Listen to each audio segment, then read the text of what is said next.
G B میں جائیں گے. انہوں نے میاں والی کا نام لیا ہے, انہوں نے پنڈی کا کہا ہے کہ اب اسٹیٹ موومنٹ کا دوبارہ میں آج سے آغاز کرتا ہوں اور اب آپ مجھے سڑکوں پر دیکھیں گے. ایک ایسے وقت میں سہیل آفریدی سڑکوں پر آنے کا انہوں نے اعلان کیا ہے جب یہ حکومت جمعے والے دن آئل پرائسز بڑھانے جا رہی ہے, جب بے روزگاری بڑی تیزی سے بڑھ رہی ہے, کاروبار بند ہو رہے ہیں, انڈسٹریاں بند ہو رہی ہیں, ایک ایسے وقت کے اندر جب لوڈ شیڈنگ بہت ہی زیادہ شروع ہو چکی ہے. اور یہ لوڈ شیڈنگ جہاں تک جائے گی اپریل کے اندر میرا خیال ہے کہ پاکستان میں کبھی اتنی لوڈ شیڈنگ نہیں ہوئی ہوگی جتنی اب یہ لوڈ شیڈنگ جو ہے وہ یہ کریں گے, کیونکہ ایل این جی انہوں نے خود کہا ہوا ہے کہ ہمارے پاس 14 اپریل کے بعد ایل این جی ہوگی نہیں. اور اس وقت انہوں نے جو ہے آئل پرائسز جو ہیں انہوں نے اور زیادہ بڑھانی ہے. اور پہلے انہوں نے جو آئی پی پیز کے معاہدے کیے ہوئے ہیں, یہ ساری وہ چیزیں جس سے بے روزگاری بہت زیادہ, ہر روز بے روزگاری بڑھے گی, ہر روز غربت بڑھے گی, ہر روز انسرٹینٹی بڑھے گی, ہر روز مہنگائی بڑھے گی. پیٹرول اور ڈیزل کی قیمتیں جب بڑھائیں گے اس کے بعد کیا خوفناک ری ایکشن آئے گا.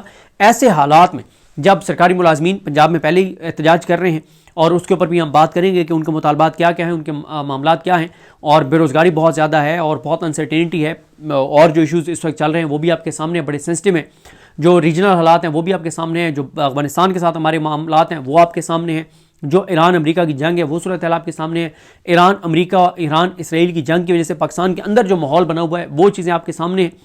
تو اس سارے میں اگر سہیل آفریدی اپنی بات پر قائم رہتے ہیں اور سڑکوں پر آ جاتے ہیں تو اس کے بہت زیادہ چانسز ہیں کہ اس بار تحریک انصاف کو بڑی کامیابی مل سکتی ہے, کیونکہ پاکستان کے لوگ پہلے ہی خودکشیوں پر مجبور ہیں, اور لوگوں کو یہ بات تحریک انصاف کہہ رہی ہے کہ بھائی خودکشیوں سے مرنے سے, حرام موت مرنے سے بہتر ہے نکلو, تم نکلو گے تو اس حکومت کو ہم گھر بھیج دیں گے تو تمہاری زندگی میں کوئی آسانی آ جائے گی. کیونکہ یہ بات تو طے ہے, اور تحریک انصاف بار بار یہ کہہ رہی ہے کہ جب تک موجودہ حکومت رہے گی تو سوچو بھی نہیں کہ تمہاری زندگیوں میں پاکستانیوں کو آسانی آنے والی ہے. کیوں؟ جو حکومت عوام کے ووٹوں سے آئی نہیں ہے وہ عوام کا کیوں سوچے گی؟ جن کے اثاثے, جائیدادیں, اولادیں, کاروبار, مفاد, یہاں تک کہ علاج بھی پاکستان سے باہر ہے, وہ کیوں پاکستان کے لیے کچھ کریں گے؟ تو اسی طرح سے سہیل آفریدی صاحب جو ہیں انہوں نے بہت سینسٹیو باتیں بھی کی ہیں, جس میں انہوں نے جہاں تک کہا کہ بلوچستان میں بلوچوں کی نسل کشی کی جا رہی ہے, کے پی میں انہوں نے کہا کہ پختونوں کی نسل کشی کی جا رہی ہے, انہوں نے کہا کہ پنجاب میں لوگوں کے گھروں کی چار دیواری کا تقدس پامال کیا جا رہا ہے, مائیں بہنیں بیٹیاں اور ان کی بیویاں, ان کی عزتیں محفوظ نہیں ہیں, سندھ والوں کے ان کے حقوق نہیں مل رہے, اے جے کے کی انہوں نے بات کی, جی بی کی انہوں نے بات کی, انہوں نے یہ ساری وہ باتیں کی. انہوں نے ہر اس چیز کو چھیڑا ہے جس کے اوپر ہماری اسٹیبلشمنٹ کہتی ہے کہ یہ ریڈ لائن ہے. مثلاً اسٹیبلشمنٹ کہتی ہے کہ بلوچوں کے حوالے سے یہ کہنا کہ ریاست بلوچوں کے ساتھ زیادتی کر رہی ہے یہ ہماری ریڈ لائن ہے, اس کے اوپر کوئی بات کرے گا اسے اٹھا لیا جائے گا. یہ بات کہنا کہ پشتونوں کی نسل کشی ہو رہی ہے یہ ریاست نے اپنی ریڈ لائن بنائی ہوئی ہے. یہ کہنا کہ پنجاب میں مائیں بہنیں بیٹیاں بیویاں ان کی عزتیں محفوظ نہیں ہیں یہ ریاست نے اپنی ریڈ لائن بنائی ہوئی ہے. تو ہر وہ چیز جس کو ریاست نے اپنی ریڈ لائن بنائی ہوئی ہے ان تمام ریڈ لائنز کو آج سہیل آفریدی نے کراس کیا ہے, ان تمام چیزوں پر انہوں نے بات کیا ہے. ریاست کہتی ہے کہ افغانستان کے حوالے سے بات یہ کہو کہ ہماری پالیسی ٹھیک نہیں ہے, انہوں نے اس پہ بھی کہا, انہوں نے کہا کہ افغانستان کے حوالے سے پالیسی پہ تنقید کرو تو کہا جاتا ہے کہ افغانستان چلے جاؤ, ایران کے حوالے سے کہا جائے کہ ہم اعتماد میں لو تو کہتے ہیں ایران چلے جاؤ, اور انہوں نے کہا کہ یہ ملک تمہارے باپ کا ہے, یہ ملک پاکستان کا ہے, پاکستان کے لوگوں کا ہے, پاکستانیوں کا ہے, عام شہریوں کا ہے, وہ اس ملک کے مالک ہیں, عام لوگ, عام پاکستانی ریاست ہیں. تو بہت ہی سخت جو ہے وہ سہیل آفریدی نے یہ تقریر کی ہے, اور اس سے یہ نظر آ رہا ہے کہ وہ سڑکوں پر آ رہے ہیں. اور یہ دیکھیں مسئلہ یہ ہے ہمارا جو نظام ہے نا, ان کی 4 سال سے تمام کیلکولیشنز غلط ثابت ہوئی ہیں, تمام کیلکولیشنز. عمران خان کو اقتدار سے ہٹایا, کہا کہ ان پاپولر ہو گیا, ایسی بات نہیں تھی. کہا کہ لوگ مٹھائیاں بانٹیں گے, وہ غلط ثابت ہوا. کہا گیا کہ اب یہ کر دیں گے تو یہ ہو جائے گا. پھر کہا گیا کہ بلہ لے لیں گے تو پی ٹی آئی نہیں جیت سکے گی. پھر کہا گیا کہ اے بی اور سی کیٹیگری کی لیڈرشپ جو ہے M N S M P S ticket holder ساروں کو اٹھا لیں گے, غائب کر دیں گے تو اس کے بعد کوئی نہیں جیت سکے گا. پھر کہا گیا کہ بلہ لے لیں گے تو کوئی نشان یاد نہیں ہوگا. پھر کہا گیا کہ عمران خان کو جیل میں ڈال دیں گے تو پارٹی کمزور ہو جائے گی. پھر کہا گیا کہ بشرا بی بی کو جیل میں ڈالیں گے تو عمران خان ٹوٹ جائے گا. پھر کہا گیا کہ عدت کیس میں عمران خان کو سزا سنا دیں گے اور بشرا بی بی کو تو اس سے عمران خان کے خلاف ہی ہو جائے گا. توشہ خانہ میں عمران خان کو کرپٹ ثابت کر دیں گے کیسز کے ذریعے, فیصلوں کے ذریعے, تو لوگ کہیں گے کہ مطلب 4 سال میں موجودہ نظام کی ہر اسیسمنٹ غلط ثابت ہوئی ہے. اب پھر ان کی اسیسمنٹ ہے کہ کیونکہ 1 مہینے 1.5 مہینے کا گیپ آ گیا ہے تو سہیل آفریدی اب جب نکلیں گے تو لوگ اس بڑی تعداد میں نہیں نکلیں گے سہیل آفریدی کے ساتھ. یہ ان کی غلط اسیسمنٹ ہے. ہاں یہ بات ضرور ہے کہ سہیل آفریدی یہ جو پچھلے 1 مہینے کا 1.25 مہینے کا گیپ آیا ہے اس میں جو پی ٹی آئی کے اندر جو لوگ ہیں جو سہیل آفریدی کے خلاف ہیں, اور آپ کو پتہ ہے کہ وہ کون لوگ ہیں, کن کے ساتھ وہ کام کرتے ہیں, تو ان کو سہیل آفریدی کے خلاف نیریٹو بنانے کی کوششیں کرنے کا بڑا موقع ملا اور انہوں نے بہت زیادہ سہیل آفریدی پر اٹیک کیے اور ان کو پروموٹ بھی کیا جاتا رہا اور موجودہ نظام نے ان کو بہت زیادہ سپورٹ کیا کہ یار یہ تو زبردست ہے, پی ٹی آئی کے اندر سے بھی ہم توڑ پھوڑ کروا رہے ہیں. لیکن آج آپ نے دیکھ لیا کہ جب سہیل آفریدی نے آج سے مزاحمت کا دوبارہ آغاز کیا ہے اور سخت تقریر کی ہے, تو اس وقت اگر آپ اس کے کل ملا کر دیکھیں, ٹویٹر کے اوپر, فیس بک کے اوپر, انسٹا کے اوپر, یوٹیوب کے اوپر, ٹک ٹاک کے اوپر, تو ابھی اس تقریر کو ٹوٹل 4 گھنٹے ہوئے ہیں. 4 گھنٹوں میں یہ تقریر کم از کم 3 سے 4 کروڑ لوگ جو ہیں وہ اس کو سن چکے ہیں. ہر طرف سوشل میڈیا پہ آپ کو یا یہ بیانات نظر آ رہے ہیں یا جو اہل تشیع جو ان کے علماء ہیں یا ان کے بیانات نظر آ رہی ہیں. 2 ہی چیزیں آپ کو نظر آ رہی ہیں اور آپ کو تیسری کوئی چیز نظر نہیں آ رہی. تو ایک ایسے وقت کے اوپر جب سہیل آفریدی نے اب دوبارہ مزاحمت کا آغاز کر دیا ہے, اگر وہ سڑکوں پر آ جاتے ہیں تو پہلے ہی بے روزگاری دیکھیں, پاکستان کے اندر جو سرکاری اعداد و شمار ہیں ان کے مطابق ہر 100 میں سے 28 پاکستانی ایسے ہیں جن کی مہینے کی جو انکم ہے پورے مہینے کی وہ 8400 روپے سے کم ہے, یعنی وہ خط غربت سے نیچے ہیں. 8400 روپے سے کم ہے ان کی انکم. امیجن کریں کہ پاکستان کے اندر اگر کسی کی تنخواہ 8400 روپے سے کم ہے پورے مہینے کی تو کیسے گزارا کر رہا ہوگا. تو یہ ہو رہا ہے پاکستان کے اندر. تو ایسے وقت کے اندر جب پہلے ہی حکومت ایسی چیزیں کر رہی ہے جو عوام کے خلاف ہیں, جو پاکستان کے لوگ جس پہ بہت زیادہ وہ ہیں اس وقت نفرت کر رہے ہیں اور غصے میں, ایسے میں اگر سہیل آفریدی سڑکوں پر آتے ہیں تو اس بات کے امکانات موجود ہیں کہ ان کو بڑی کامیابی ملے. اور انہوں نے کہا کہ میں بغاوت کا اعلان کرتا ہوں. انہوں نے کہا کہ میں اب وقت آ گیا ہے کہ ان کی آنکھوں میں آنکھیں ڈال کے بات کرنی ہوگی. انہوں نے امریکہ کو بھی انہوں نے نشانہ بنایا, انہوں نے ایران کے بھی حق میں بات کی, انہوں نے افغانستان کے حوالے سے بھی بات کی. میں نے آپ کو بتایا نا کہ انہوں نے ہر وہ چیز جس کو اس وقت ڈیڈ لائن کہا جا رہا ہے, ہر اس چیز کو انہوں نے جو ہے وہ چھیڑا ہے, اس پہ بات کی ہے. انہوں نے انٹرنل معاملات ہوں, ایکسٹرنل ہوں, عمران خان ہوں, بشا بی بی ہوں, ان تمام چیزوں پر, عدلیہ ہو, ہر چیز کے اوپر انہوں نے بات کیا. انہوں نے لوگوں کو کہا ہے کہ عمران خان عدالتوں سے مایوس ہو چکے ہیں, عدالتوں سے ان کو انصاف نہیں ملنا, لہٰذا اب آپ کی طرف عمران خان دیکھ رہے ہیں, ہماری طرف دیکھ رہے ہیں, ہمیں نکلنا ہوگا. اور یہ بات کر کے انہوں نے آخر میں یہ بات کہی کہ اب ہم جو ہے وہ نکلیں گے سڑکوں پہ اور مزاحمت کریں گے. جو بات انہوں نے ایک پشتوں میں کہی وہ میں آپ کو بتا دیتا ہوں. باقی میں نے چیزیں بہت ساری اس لیے آپ کو نہیں بتائیں کیونکہ آگے آپ وہ پوری تقریر سنیں جو اردو میں ان کی گفتگو ہے, وہ میں اس کے ساتھ اٹیچ کر دوں گا. سہیل آفریدی نے پشتوں میں کہا کہ چونکہ آپ کے علم ہے کہ قرارداد پاکستان کی سب سے اہم بات یہ تھی کہ برصغیر پاک و ہند میں جن علاقوں میں مسلمانوں کی اکثریت ہے وہاں مسلمانوں کے لیے الگ ملک بنایا جائے گا جس کا نام پاکستان ہوگا. یہ اس لیے تھا کہ اس وقت وہاں ہندوؤں کی اکثریت اور مسلمانوں کی تعداد کم تھی, اس لیے یہ خدشہ تھا کہ جب مسلمانوں کا اقتدار ختم ہوگا تو وہاں بسنے والے مسلمانوں پر ظلم اور جبر ہوگا, ان کی عزت اور جان و مال محفوظ نہیں رہے گی. آج میں آپ سے پوچھتا ہوں کہ جہاں مسلمانوں کی حکومت ہے اور جہاں مسلمان جو ہے وہ حکمران مسلط ہیں, کیا وہاں پٹھانوں اور پاکستانیوں کی عزت, آبرو, جان اور مال محفوظ ہے؟ انہوں نے پاکستان کا کہا کہ کیا پاکستان کے اندر آج مسلمانوں اور پٹھانوں, کیونکہ وہاں زیادہ پشتون تھے سامنے جو آڈینس تھی, تو کیا ان کی عزت, آبرو, جان اور مال محفوظ ہے؟ میرے پیارے پٹھانوں, ہمیشہ یاد رکھنا کہ اس ملک پر جس مائنڈ سیٹ کا قبضہ ہے انہوں نے 1947 سے لے کر آج تک پٹھانوں کو اچھی نظر سے نہیں دیکھا. انہوں نے ہمیشہ پٹھانوں کی نسل کشی کی ہے اور ان پر ہمیشہ اپنے ایسے چمچے مسلط کیے ہیں جو ان کے اشاروں پر چلتے ہیں. لیکن آج الحمدللہ پٹھانوں میں وہ لوگ اٹھ کھڑے ہوئے ہیں جو نہ ان کی بدماشی مانتے ہیں, نہ ان کا ظلم مانتے ہیں اور نہ ہی ان کی بندوق سے ڈرتے ہیں. میرے ساتھیوں, ہمیشہ یاد رکھو کہ پٹھانوں کی سرزمین قدرتی وسائل اور معدنیات سے, منرل سے مالا مال ہے, اور جہاں جہاں منرلز ہوں گے, قدرتی وسائل ہوں گے, وہاں مسائل بھی پیدا کیے جاتے ہیں. یہ بات تو بڑی انہوں نے خطرناک ایک تقریر کی ہے اور ان کی اس تقریر کا اب ریئیکشن کیا آتا ہے وہ تو دیکھنا ہوگا. اور ٹوٹس بہرحال ایکٹیو کر دیے گئے ہیں سہیل آفریدی کے خلاف, وہ گالم گلوچ کرنا شروع ہو گئے ہیں. اور آپ کو پتہ ہے کہ ٹوٹس جو ہیں ان کی عید کی چھٹیاں بھی منسوخ ہو گئیں. پچھلے 2 دن میں بھی وہ ایک اہم معاملے کے اوپر کاؤنٹر نیریٹو دینے کی کوشش کرتے رہے جس میں وہ ناکام ہوئے. تو اب آپ آگے سہیل آفریدی صاحب کی یہ تقریر سنیے, اور جیسے ہم نے آپ کو عرض کیا ہے کہ یہ بات واضح ہے کہ چیزیں بہرحال مزاحمت کی طرف جا رہی ہیں. تحریک انصاف سڑکوں پر آ رہی ہے, سہیل آفریدی سڑکوں پر آ رہے ہیں. تحریک انصاف تو نہیں کہہ سکتے آپ, تحریک انصاف کا تو دیکھنا ہوگا کہ پنجاب والے کیا کرتے ہیں, سندھ والے کیا کرتے ہیں, باقی لوگ کیا کرتے ہیں. کیونکہ دیکھیں نا, عید کے دن میرا آپ سے سوال ہے کہ پی ٹی آئی کے کتنے M N A, M P S, ticket holders کا آپ نے کوئی ویڈیو پیغام دیکھا ہے یا کوئی ٹویٹ دیکھا ہے جس میں انہوں نے ذکر کیا ہو کہ عمران خان کو عید نہیں پڑھنے دی گئی، بشرا بی بی کو ناحق قید رکھا گیا ہے، حسان نیازی اور ملٹری کورٹس کے کنوکٹڈ جو سویلینز ہیں ان کو ناحق قید رکھا گیا ہے۔ 9 مئی میں سزاؤں میں جو لوگ ہیں، صاحبزادہ حامد رضا ہوں یا باقی ہوں، ڈاکٹر یاسمین راشد، اعجاز چودھری صاحب، عمر سرفراز چیمہ صاحب، میاں محمود رشید صاحب، شاہ محمود قریشی صاحب، صنم جاوید، فلک جاوید، وہ فردوس رائے جو فیصل آباد سے ہیں، مجھے ان کا نام ایگزیکٹ بھول جاتا ہے، اور جو گجرانوالہ کے 50-51 کارکن ہیں، وہ جن میں سے ایک کے بڑے بھائی کی ڈیتھ ہوئی، اس کو پرول پہ رہا نہیں کیا گیا، اس کو جنازے بھی نہیں آنے دیا گیا۔ تو کتنے پی ٹی آئی کے M N As, M P S, ticket holder نے ان تمام کے لیے عید کے دن ان کو یاد رکھا ہے یا ان کے لیے بات کیا ہے، گن لیں، آپ کو پتہ چل جائے گا۔ تو سہیل آفریدی تو اب آ رہے ہیں سڑکوں پر۔ P T I overall as a جماعت مزاحمت کتنا کرتی ہے، یہ چیز فیصلہ کرے گی عمران خان کی رہائی کا۔ تو بہرحال دیکھتے ہیں چیزیں کیسے آگے بڑھتی ہیں۔ اب یہ تقریر سنیے اور مجھے اپنی دعا میں یاد رکھیں۔ الگ نعمہ ہم سب کا حامی ناصر ہوں۔ اللہ حافظ۔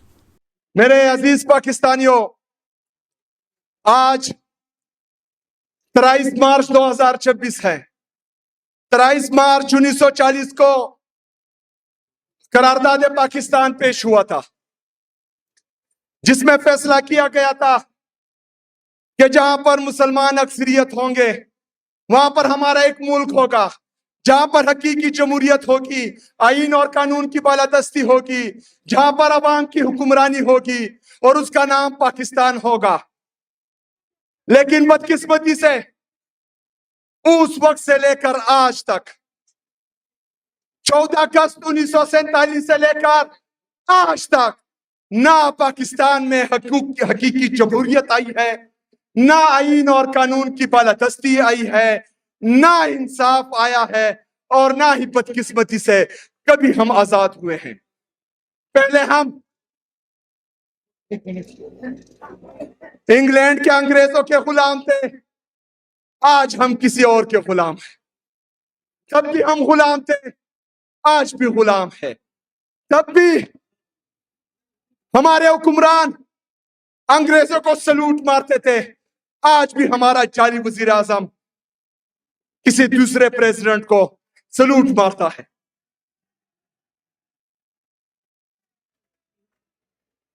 میرے پاکستانیوں، حقیقی جمہوریت اس لیے نہیں ہے کیونکہ آج جہاں پر ہم کھڑے ہیں، یہاں پر آپ سب لوگ اس گراؤنڈ میں اکٹھا ہے، تو یہ سیٹ بھی جو ہے آپ لوگوں سے چھینی گئی ہے، آپ کے مینڈیٹ پر ڈاکہ ڈالا گیا ہے۔ آپ نے ووٹ کسی اور کو دیا تھا اور بیلٹ باکس سے نکلا کسی اور کا۔ بلوچستان کے عوام نے ووٹ کسی اور کو دیا لیکن نکلا کسی اور کو۔ 17 سیٹوں سے یہ جعلی حکومت آج وفاق پر قابض ہے۔ بلوچستان میں بھی جعلی حکومت ہے، پنجاب میں بھی جعلی حکومت ہے، سندھ میں بھی جعلی حکومت ہے، آزاد کشمیر کے ووٹ پر بھی ڈاکہ ڈالا گیا ہے، گلگت بلتستان کے ووٹ پر بھی ڈاکہ ڈالا گیا ہے۔ صرف واحد خیبر پختونخوا کی حکومت ہے جو عوام کی طاقت سے آئی ہے اور زور بازو سے آئی ہے۔ میرا عزیز پاکستانیوں، آج پورے پاکستان میں اس جعلی حکومت نے اور اس جعلی حکومت کے لانے والوں نے جو ظلم، جو جبر، جو فسطائیت شروع کی ہے، آپ سب کو پتا ہے۔ یہاں بلوچستان میں بلوچوں کی نسل کشی ہو رہی ہے، بلوچ ناراض ہیں۔ یہاں بلوچستان میں اور وہاں خیبر پختونخوا میں پختونوں کی نسل کشی ہو رہی ہے، پختون ناراض ہیں۔ پنجاب میں پنجابیوں کی عزت اور آبرو کے ساتھ کھیلا جا رہا ہے، ان کی چادر اور چار دیواروں کی پامالی ہو رہی ہے، پنجابی ناراض ہیں۔ سندھ میں سندھیوں کی حقوق کو پامال کیا جا رہا ہے، ان کی حق تلفی ہو رہی ہے، آزاد جموں کشمیر کے لوگوں کی حق تلفی ہو رہی ہے، گلگت بلتستان کے لوگوں کی حق تلفی ہو رہی ہے۔ پورا پاکستان جو ہے ڈوب رہا ہے، پورا پاکستان تباہ ہو رہا ہے، لیکن کسی کو کوئی فکر نہیں ہے، کسی کو کوئی انٹرسٹ ہی نہیں ہے پاکستان میں، پاکستان کی معیشت میں، پاکستان کی خود مختاری میں۔ کیوں؟ کیونکہ ان کا انٹرسٹ پاکستان نہیں ہے، ان کا انٹرسٹ ہے آپ کے خون پسینے کی کمائی پر ڈاکہ ڈالنا، پیسے چوری کرنا، اور یہاں سے لے کر باہر لے جا کر وہاں پر جزیرے اور فلیٹ خریدنا۔ یہ ان کا انٹرسٹ ہے۔ ان کا انٹرسٹ یہ ہے ہی نہیں کہ پاکستان ترقی کرے، ان کے ساتھ کوئی پالیسی ہی نہیں ہے، ان کا کوئی منشور ہی نہیں ہے۔ یہ صرف اور صرف لگے ہوئے ہیں کہ پاکستان تحریک انصاف کو ختم کرے۔ یہ صرف اور صرف لگے ہوئے ہیں جو ان کے خلاف ہیں، جو پاکستان میں حقیقی جمہوریت چاہتے ہیں، جس طرح ملی مشر محمود خان اچکزئی صاحب، ان کی پارٹی، جس طرح تحریک تحفظ آئین پاکستان میں شامل تمام جماعتیں، یہ ان کے خلاف ہیں، ان کو ختم کرنے میں لگے ہوئے ہیں۔ ان کا پاکستان میں کوئی انٹرسٹ ہے ہی نہیں۔ لیکن جو جمہوریت پسند ہے، جو محب الوطن پاکستانی ہے، جو پاکستان میں حقیقی آزادی چاہتے ہیں، جو پاکستان میں آئین اور قانون کی بالادستی چاہتے ہیں، جو پاکستان میں انصاف چاہتے ہیں، جو پاکستان میں آزاد عدلیہ کی بحالی چاہتے ہیں، جو پاکستان میں آزاد میڈیا کی بحالی چاہتے ہیں، وہ لوگ چپ نہیں بیٹھیں گے، وہ لوگ اب لڑیں گے، وہ لوگ آواز اٹھائیں گے، وہ لوگ سڑکوں پر آئیں گے، وہ آپ کی آنکھوں میں آنکھیں ڈال کر بولیں گے کہ تمہاری کوئی پالیسی ہمیں منظور نہیں ہے۔ ہم اس ہر پالیسی سے بغاوت کریں گے جو بند کمروں میں ہوگی۔ ہم اس ہر پالیسی سے باغی ہے جو ان کے انٹرسٹ میں ہے، جو عوامی مفاد میں نہیں ہوگا۔ ہم اس کسی بھی پالیسی کو نہیں مانیں گے انشاءاللہ تعالی۔ میرے پاکستانیوں، جس طرح کے آپ کو پتا ہے کہ جو ہمارے مسائب ممالک ہیں، اگر افغانستان کی بات کرتے ہیں، افغانستان کی پالیسی پر جو یہ بند کمروں میں بناتے ہیں، اس پر تنقید کرتے ہیں، تو ہمیں کہتے ہیں کہ افغانستان چلے جاؤ۔ جب ہم ان کی بند کمروں کی پالیسی پر تنقید کرتے ہیں کہ ایران کے معاملے میں قوم کو اور پارلیمان کو اعتماد میں لو، تو کہتے ہیں کہ ایران چلے جاؤ۔ یہ پاکستان تمہارے باپ کا ہے؟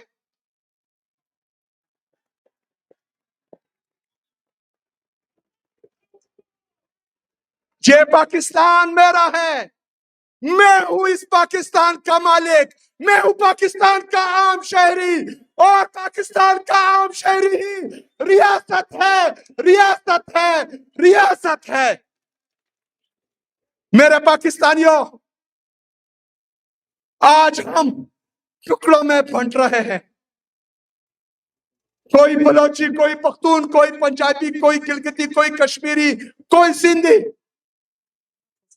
پاکستان میں آپ اس وقت ایک ہی لیڈر ہے جس پر پورا پاکستان متفق ہے، جو قومی یکجہتی کی علامت ہے۔ وہ اڈیالہ جیل میں ناحق قید ہے، اس کا نام ہے عمران احمد خان۔ عمران احمد خان، عمران احمد خان، عمران احمد خان، عمران احمد خان نیازی۔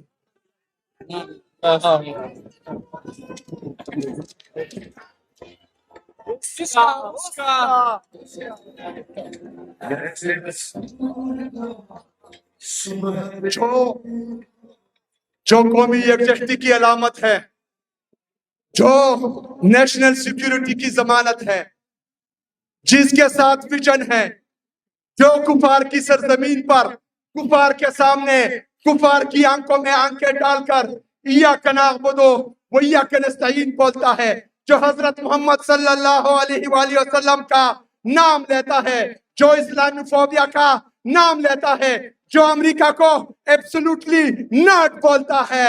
پاکستانیوں کو وہی لیڈر چاہیے ہے، اور وہ لیڈر ہی پاکستانیوں کو متفق کر سکتا ہے، وہی پاکستان کو سنبھال سکتا ہے، وہی پاکستان کو اٹھا سکتا ہے، وہی پاکستان کو